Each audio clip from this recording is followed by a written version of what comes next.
حدیث نبوی صلی اللہ علیہ وسلم۔ حضرت ابو ہریرہ رضی اللہ تعالیٰ عنہ سے مروی ہے کہ رسول اللہ صلی اللہ علیہ وسلم نے فرمایا، تمہارے پاس ماہ رمضان المبارک آیا، اللہ تعالیٰ نے تم پر اس کے روزے فرض کیے ہیں، اس میں جنت کے دروازے کھول دیے جاتے ہیں اور جہنم کے دروازے بند کر دیے جاتے ہیں اور سرکش شیاطین جکڑ دیے جاتے ہیں۔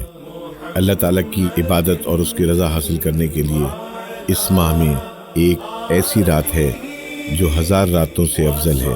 جو اس کے ثواب سے محروم کر دیا گیا وہ گویا ہر خیر سے ہی محروم کر دیا گیا۔